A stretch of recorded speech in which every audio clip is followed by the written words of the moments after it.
friends, it's Esther here on Keeping House, and today we are going to have some fun in the kitchen. I love making cookies. I always volunteer to bring cookies to things. They aren't that expensive, they're fun to make, they don't take that much time, and my cookies always get eaten. I have picked up tricks along the way from different people that have made my cookies so that you just have to have one more and I don't have to bring any home with me. We also use this in our family as one of our means of saving money.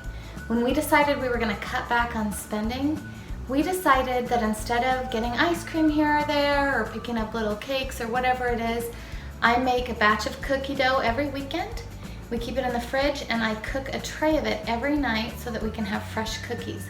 I think it's a little healthier to give to the baby than processed foods. We still get a little dessert and we can control how much we have, and it helps us save a lot of money on unneeded spending on special treats. I'm going to show you my Snickerdoodle recipe. I have made thousands of Snickerdoodles. I started making them when I was a teenager and I've never stopped because they always go. So I hope you find this recipe helpful. I'm also going to show you little tips and tricks I've learned along the way to help all cookie recipes go better. I make tons of different kinds of cookies. I just chose this one for this demonstration, but I'm going to show you some things I do to make cookie making easier and to make cookies taste better.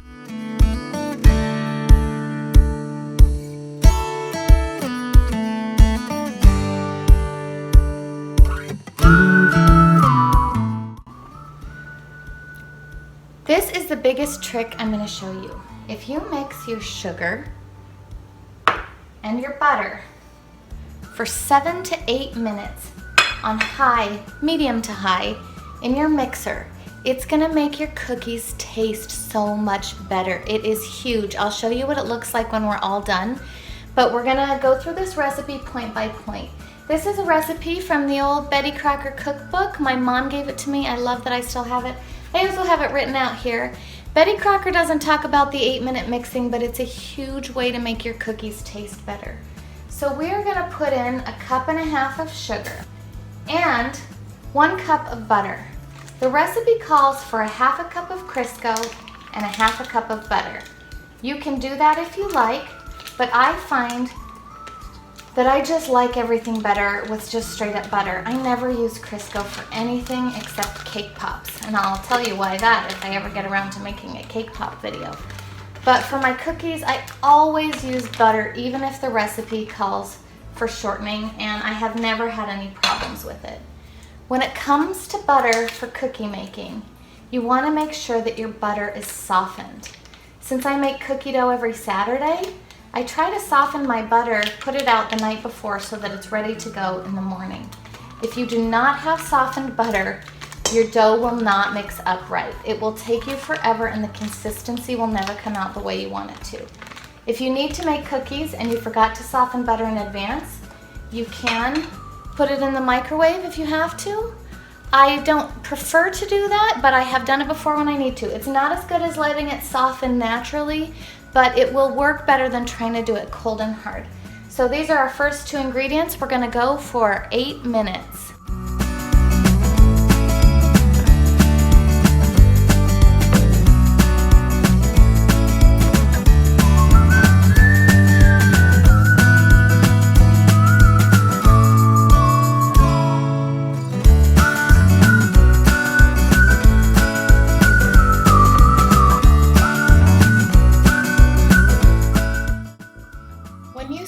You'll be able to see the sugar granules and the butter will just look mixed around with sugar in it, but by this point it should look fluffy.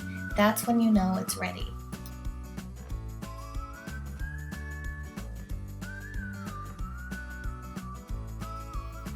Once my 8-minute timer is done is when I preheat my oven to 400. This will give me enough time to finish the dough and roll the balls. Since I always have my butter softening on a plate, I have a nice place to rest my spoon so that it doesn't get things dirty. So the next thing I do is add my 2 eggs. I buy farm fresh eggs from a friend, which I absolutely love. But when you're making cookies, it calls for the size of egg that you would typically get in a grocery store. So if you get farm fresh eggs like I do, you want to look through them and find ones that are pretty medium sized. To If you get ones that are too big, your dough will be gooey. And if you get ones that are too small, your dough will be dry.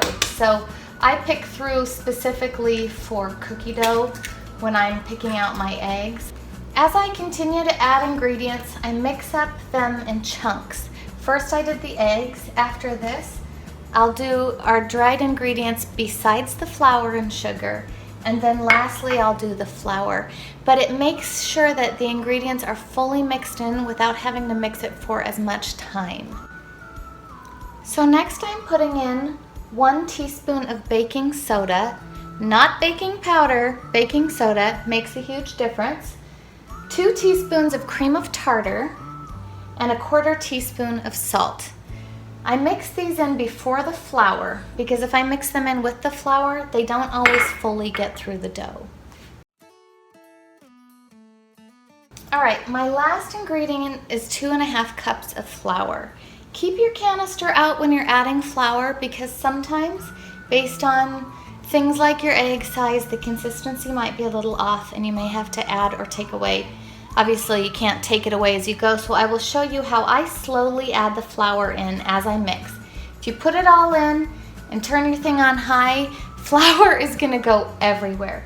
So I slowly add it in as it mixes around. I start on low and then I turn it up as I go.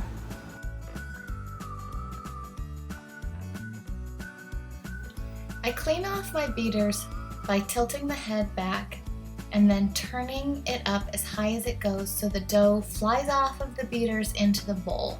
Sometimes I get a little on the counters, but it just takes a second to wipe up, and my beaters are pretty clean. I always finish by hand mixing a little bit. This gives me the opportunity to get areas off the side and get it all kind of into a ball. And then lastly, I do like my dough a little bit gooey.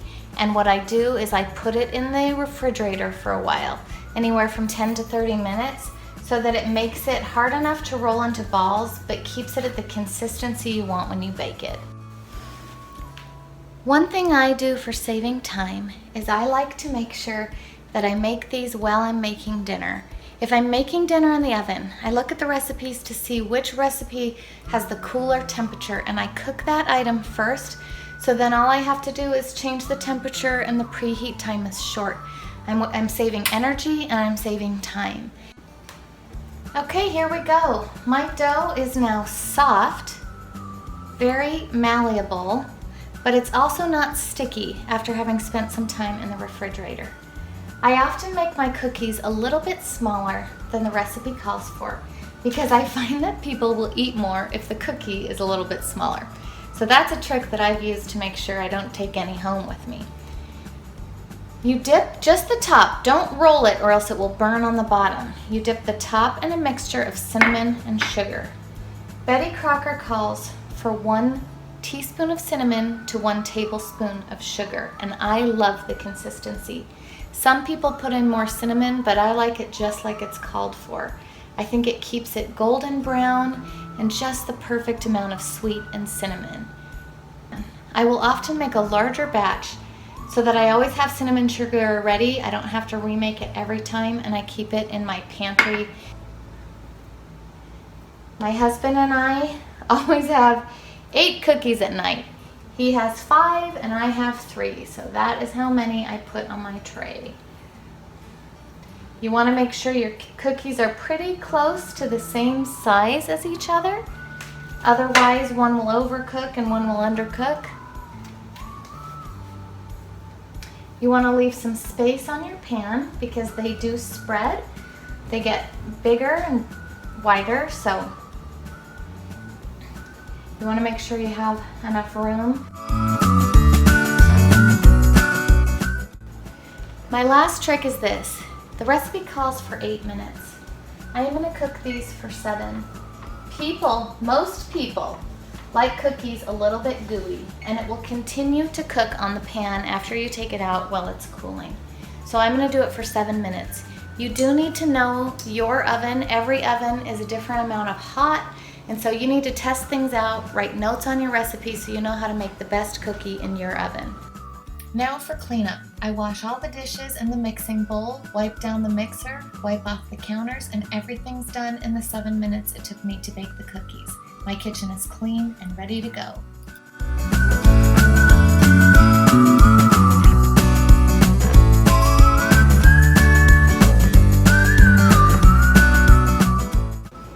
I hope you had fun baking cookies with me today. I just want to stress how important I think it is to not waste time. So while my dough was mixing, I was able to make my meal plan and my shopping list for the week. I also restocked my cupboards from my pantry. And while the cookies were baking, I washed all the dishes. So my kitchen is clean. I'm ready for food for the week, except for grocery shopping, of course. And I have delicious cookies here for my family for right after dinner. We've saved money, we've saved time. It's been fun. I hope you enjoyed it. Have a blessed day.